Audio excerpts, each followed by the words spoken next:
Today on Investigate TV Plus, a scheme targeting unsuspecting homeowners. You never think someone's going to come along and try to take your actual home, the walls of your home, away from you. We've uncovered how criminals pull off property crimes with forged paperwork and explore the solutions to help protect one of your biggest investments.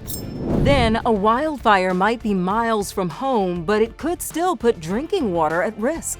All that ash and sediment that's now burned can flush down into the reservoirs and the streams. We examine the solutions, a decade in the making, to help keep the supply clean.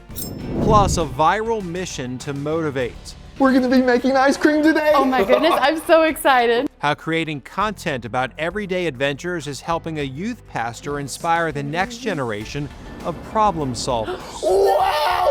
In-depth stories that inform and inspire. You're watching Investigate TV Plus.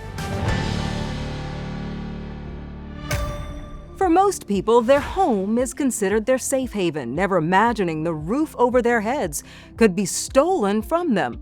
I'm Tisha Pell. And I'm Lee Zurich. This exact nightmare is happening to homeowners across the country. Known as deed fraud, it involves forging documents to make a phony transfer of property ownership. Armed with that paperwork, criminals can then sell a home, take out a mortgage, or rent it without the true owners knowing. Reporter Sierra Cummings explains how the scheme works and the solutions giving more homeowners peace of mind.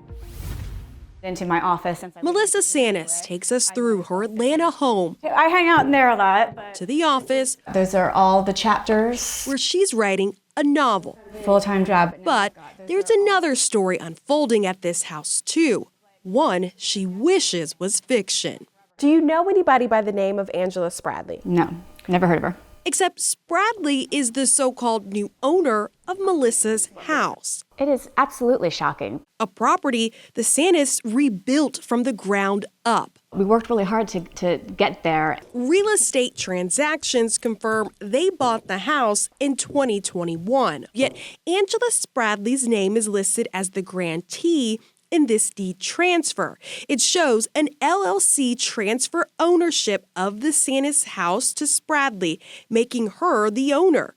A fraudulent document, according to Sanchez. A document that doesn't make sense because an LLC did not own the house in the first place to even give it away to Spradley. We are trained to think that we've got to hold our purses closer to us when we're walking through a parking lot, or we know not to leave keys in our car. But you never think someone's going to actually come in and not just rob you of the things inside your home, but try to steal your actual home. The allegedly forged document filed in the Fulton County Clerk's office March 2022. Around that same time, multiple other deeds transferred Atlanta homes over to Spradley. Possible because up until 2025, Georgia had a loophole in state law. We exposed and helped close it. Previously, state policy did not require identification when filing or transferring a deed, meaning the state did not require anyone to actually prove they own the very property for the paperwork which they're filing. Thieves stealing the title to houses, like Spradley, whose alleged forgery did not stop in Atlanta. In Bibb County, she was arrested, sentenced, and convicted for stealing 5 properties there. If you do this in our community, you're going to be held accountable. For so long, families say law enforcement inaction meant they had to pursue their own deed fraud cases civilly. But now, some judicial circuits are pursuing this criminally. Macon District Attorney Anita Howard and Assistant District Attorney Jeremy Johnson took on the case against Spradley. It was my first case like this in the office, and it's one of the reasons, admittedly, why I dove so deep into it, because it was interesting to me, because I didn't realize that it was so easy in that situation for something like this to happen. In order to seek justice, oftentimes we must go beyond the surface, and that's exactly what he did. Records suggest Spradley forged deed transfers on at least 5 Macon properties. This first location helped unravel the scheme. A couple leaves their house for an extended period. When the husband returns, he finds it like this. And so immediately, he called his wife and saying like, hey, our house is boarded up. It look like it's about to sell. Even posted for sale on Realtor.com. When the DA's office began looking into this property, that's when they found Spradley's name on the others. She actually took the deeds into the clerk's office and filed them on the same day. So it's like a dead giveaway. Yes, that was the first red flag. At least 3 of the properties she sold to an unsuspecting buyer for $7,500. Spradley pled guilty to theft by deception, forgery, filing false documents, making false statements, and false swearing for all 5 Macon properties. They think, well, they're not going to care about these property crimes.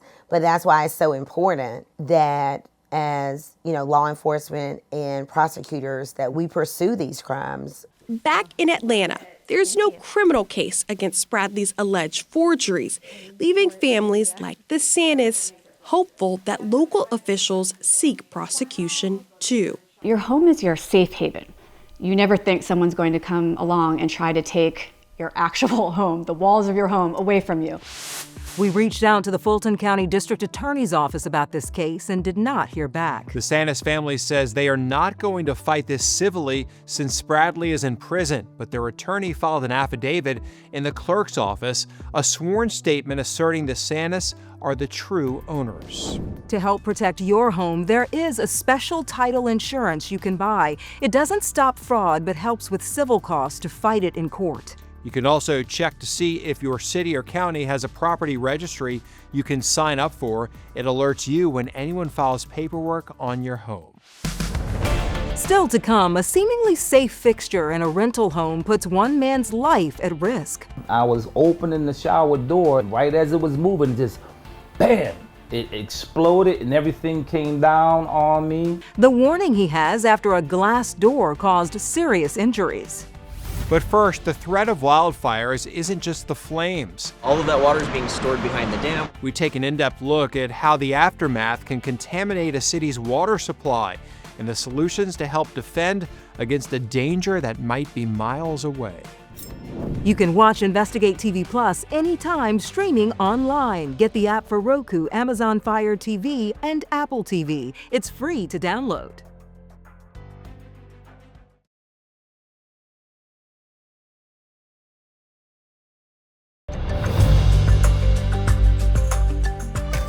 We've all seen the destruction wildfires can cause to trees, wildlife, homes, and businesses. But we've uncovered the fires can impact a city's drinking water even miles away.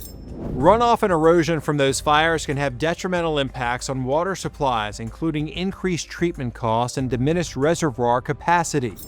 One state at a high risk for wildfires, Oregon. And just a few years ago, the water supply for its largest city, Portland, had a close call as it sits in a heavily forested area prone to wildfires. Reporter Adrian Thomas gets an in-depth look at solutions scientists are using to keep this vital water supply safe in a worst-case scenario. In August 2023, the lightning-caused Camp Creek fire burned about 2,000 acres in the Bull Run watershed northeast of Sandy. While there was some concern, the water that supplies drinking water for 1 million people remains safe throughout. But a reminder of the fire still exists with this burn scar, seen right along the shoreline of the Bull Run Reservoir. All of that water is being stored behind the dam. Mac Gifford is a water quality engineer with the Portland Water Bureau and is in charge of the development of a new filtration system being built to clean water that may be tainted by even the most harsh contaminants from natural disasters, such as landslides or ash from fires. And instead of the consistency that we're used to in the city of Portland. The industry knows that all that ash and sediment that's now burned can flush down into the reservoirs and the streams. For the last several years, Gifford and his team have been working on the Bull Run water filtration project. Initially approved by Portland City Council in 2017, the Water Bureau is currently building the final filtration facility, but also testing different approaches to water filtration here at its pilot facility to see which filtration systems are most effective. This is a prototype demonstration scale treatment processes that we're using to inform the design and operation of the full-scale Bull Run filtration facility.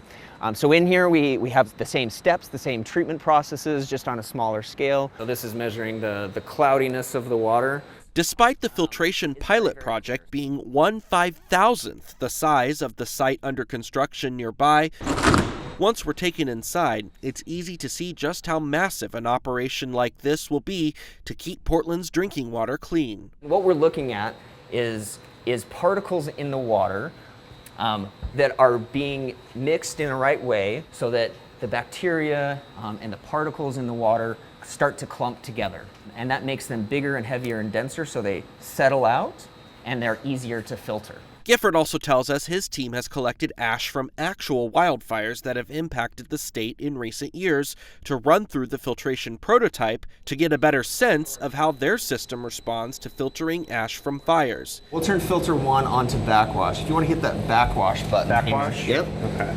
He says the filters are made up of layers of sand and anthracite, which is a type of coal used in water filtration. He says this mixture provides surfaces for bacteria, sediment, and ash to cling to, which helps in the water cleaning process. And we have 6 of them side by side that we can use to compare different ways of filtering our water. We also were shown what even the most contaminated water looks like after being treated by the Water Bureau's new filtration system. And the results look promising.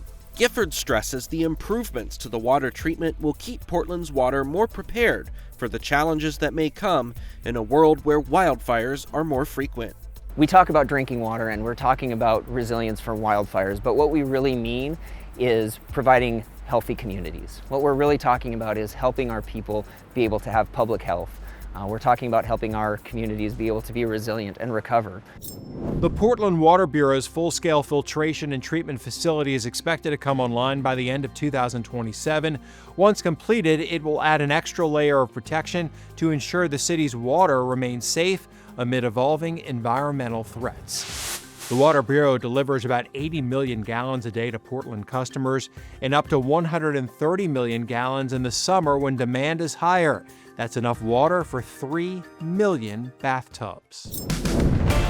Still ahead, a youth pastor doubles as a YouTube sensation. Tools, all kinds of tools. How he's inspiring kids to become DIY superheroes, one tool at a time. But first, a relaxing shower turns into a trip to the ER. So I immediately jumped through all the broken glass, grabbed the towel, put a quick tourniquet across my foot to stop what I didn't want to see the wound. What experts say you need to keep if this happens in your home. Our in-depth coverage continues. You can get connected to Investigate TV Plus on all social media platforms.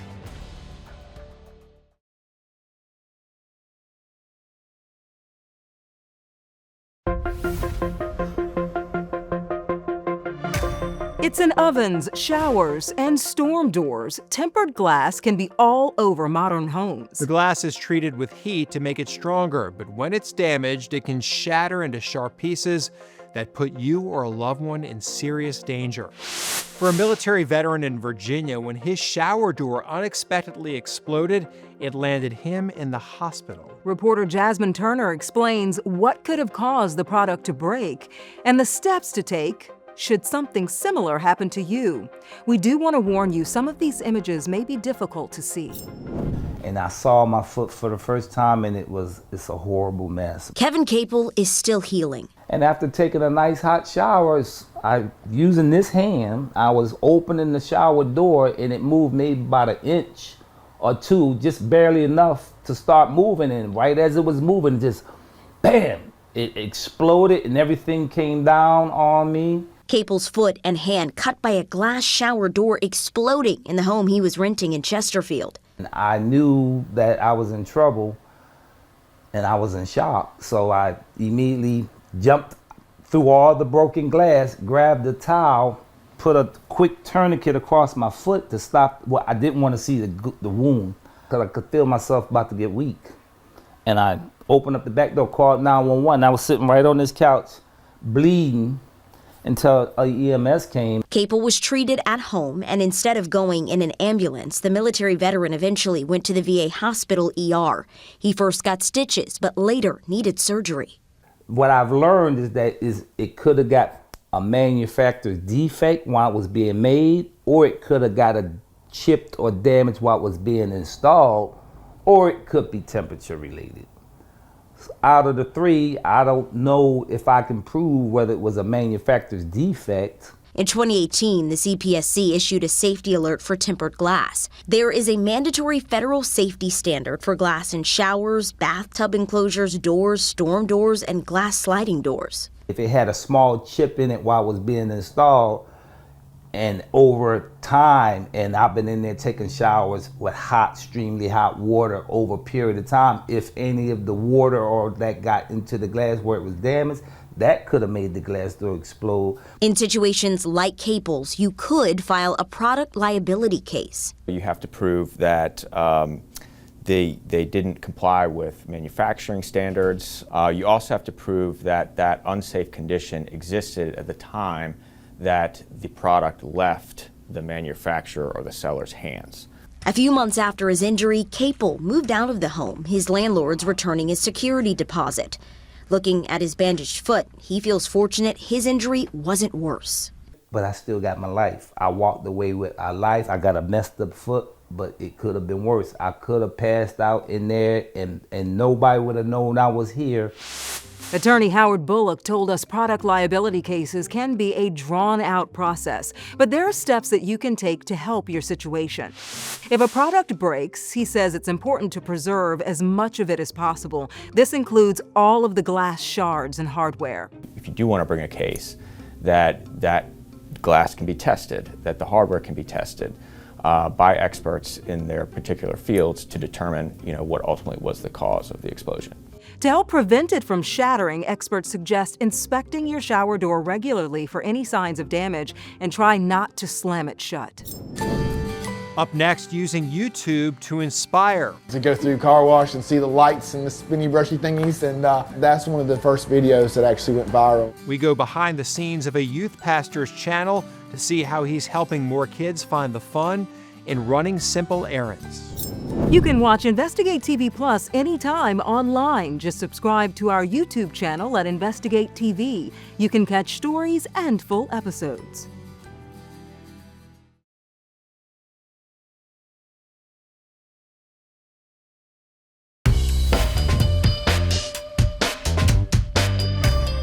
From construction sites to ice cream shops, a youth pastor from outside of Myrtle Beach, South Carolina, reminds us learning doesn't always have to happen in a classroom. Reporter Lauren Korn shows us how he uses everyday activities to inspire an educational adventure.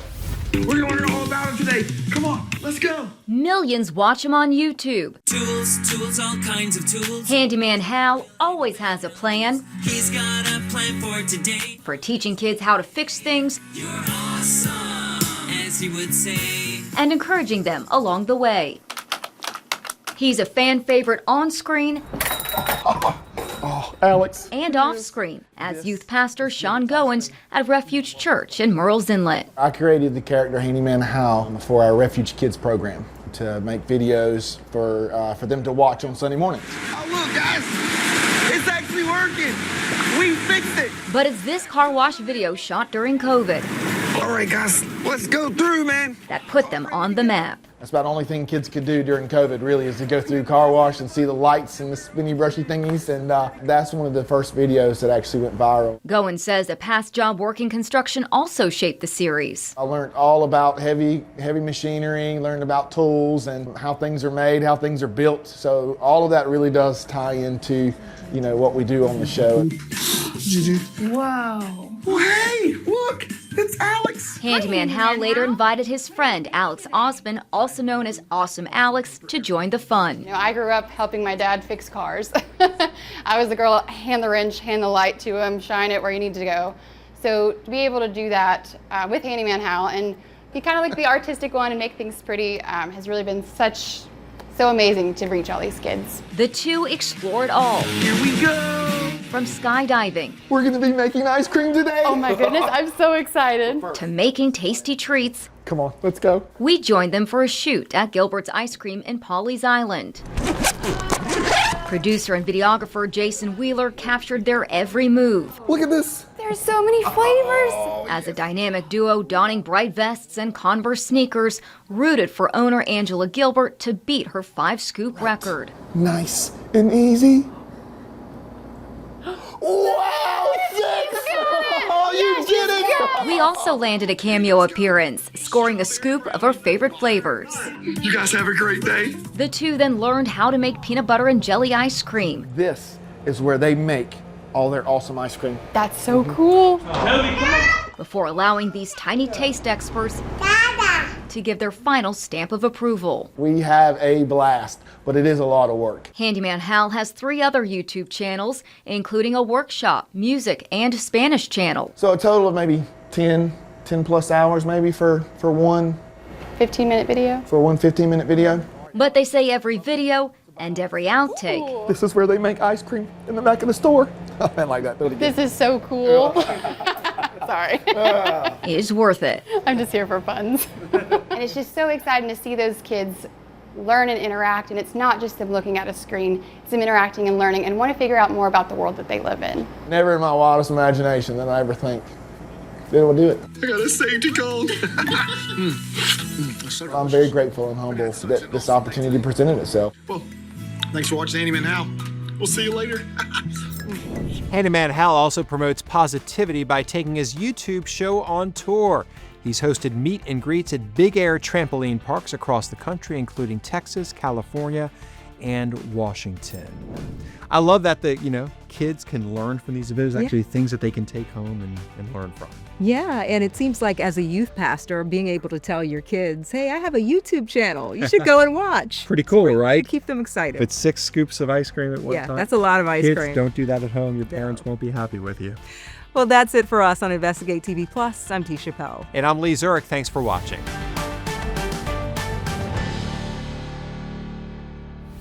On the next Investigate TV Plus, birds play a critical role in our environment, and plummeting populations have scientists sounding the alarm. What is at risk for these birds without intervention?